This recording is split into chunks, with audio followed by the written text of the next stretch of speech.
Now let's talk about melody, because melody is a little bit different.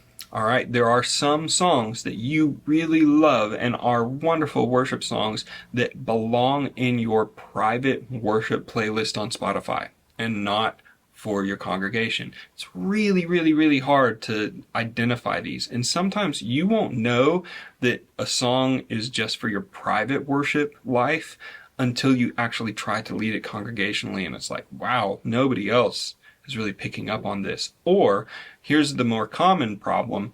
The vocal range inside of a worship song is way too much. Okay, it's an octave and a half, it's 2 octaves, and you can sing it, but nobody else in your church can sing it. All right, that's usually a pretty good sign that that one's just for you, okay? And it's just to be done in private worship. Now, another thing to consider is the content of the song. Is the song so personal in nature that it really doesn't include the whole congregation? Now, I'm not saying that every worship song has to be a we pronouns, right? Like not just I and you and me, Lord, but include everybody. Some churches are really big into that, and that's okay. But if we use the Psalms as an example, as the songbook for the church, there's a lot of individual relational language in the Psalms that the nation of Israel sang congregationally, even in songs that we know were congregational. Like, I lift my eyes up unto the hills.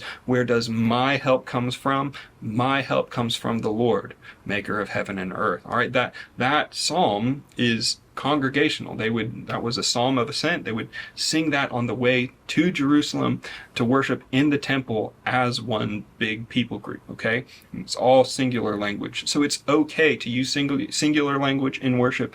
But when you get into really, really specific like issues, like, Lord, you're helping me through a season of depression, or language like that,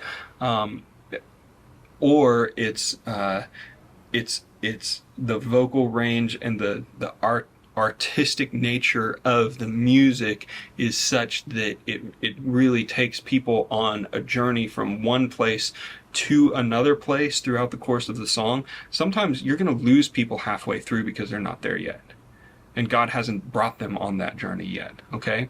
And so be really, really careful with those things. Don't try to overdo it for the sake of being...